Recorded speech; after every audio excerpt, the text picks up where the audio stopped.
बच्चों, कैसे हैं आप सब। आशा करती हूँ आप सब अच्छे होंगे, स्वस्थ रहेंगे। स्वागत है आपका इस कक्षा में। आइए आज हम पढ़ते हैं हिंदी व्याकरण का पाठ 8 विशेषण। विशेषण का अर्थ होता है वे सभी शब्द जो संज्ञा सर्वनाम के गुण, दोष, संख्या, मात्रा, रंग, रूप व आकार आदि को प्रकट करते हैं। विशेषण, अब देखिए इस शब्द में ही आपको पता चल रहा है विशेषण मतलब विशेषता किसी भी चीज की, ठीक है। चाहे वो कोई भी व्यक्ति है, कोई भी वस्तु है, मतलब कोई भी वस्तु, संज्ञा सर्वनाम दोनों ले लीजिए। संज्ञा या सर्वनाम की जो विशेषता बताता है उसको विशेषण कहते हैं, ठीक है। संज्ञा में सारी चीजें आ गई हैं, जैसे फूल लाल है ना, कपड़ा हरा है, ये व्यक्ति मोटा है, ये व्यक्ति छोटा है। तो संज्ञा या सर्वनाम की विशेषता बताने वाले शब्दों को विशेषण कहते हैं। श्रेया अच्छी लड़की है, रावण दुष्ट स्वभाव का था, राम बूढ़ा व्यक्ति है, गिलास में थोड़ा पानी है। तो दिए गए वाक्यों में श्रेया, रावण, राम और पानी के गुण, स्वभाव, अवस्था या मात्रा का बोध करा रहे हैं। श्रेया कैसी है? अच्छी है। रामू बूढ़ा है, रावण दुष्ट है और पानी थोड़ा है। तो संज्ञा या सर्वनाम की विशेषता बताने वाले शब्दों को विशेषण कहते हैं। जिन शब्दों की विशेषता बताई जाती है उन्हें विशेष्य कहते हैं, जैसे श्रेया, रावण, रामू और पानु। ये उपरोक्त उदाहरणों में विशेष हैं। विशेषण के भेद, विशेषण के 5 भेद होते हैं।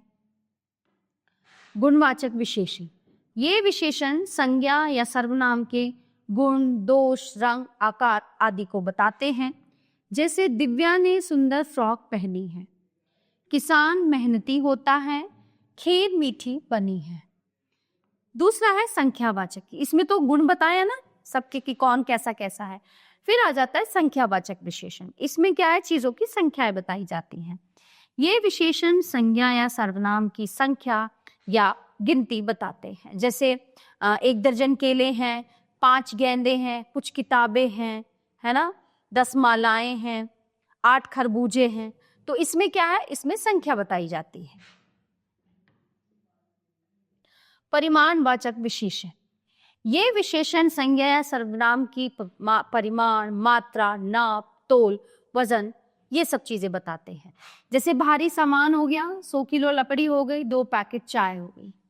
सार्वनामिक विशेषण, जो सर्वनाम शब्द संज्ञा या सर्वनाम से पहले जुड़कर उनकी विशेषता बताते हैं। सार्वनामिक यानी कि सबका नाम, जो सर्वनाम शब्द संज्ञा या सर्वनाम से पहले जुड़ जाते हैं, ठीक है, वो जुड़कर उनकी विशेषता बताते। जैसे ये गमला रख दो, वे लड़के चले गए, ये पेन टूट गया। तो ये क्या है, ये गमला, ये संज्ञा है, ये संज्ञा है और ये संज्ञा है।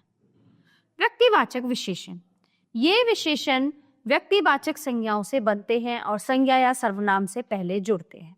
जैसे बनारसी साड़ी, इलाहाबादी अमरूद, जयपुरी रजाई, ये कुछ अलग हटके होते हैं, डिफरेंट होते हैं, ठीक है।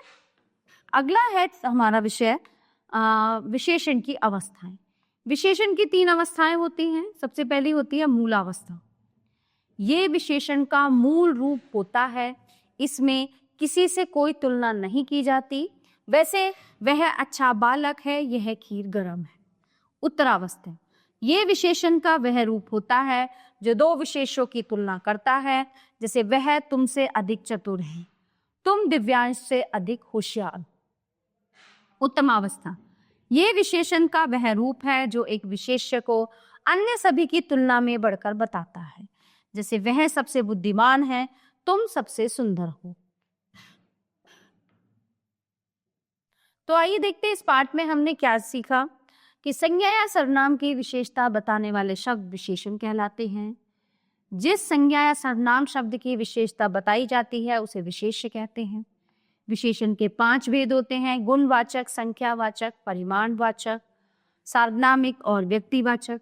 विशेषण की 3 अवस्थाएं होती हैं, मूलावस्था, उत्तरावस्था और उत्तमावस्था। तो प्यारे बच्चों, ये पाठ यहीं पे समाप्त होता है। आशा करती हूँ आपको अच्छे से समझ आया होगा। मिलते हैं अगली कक्षा में। धन्यवाद।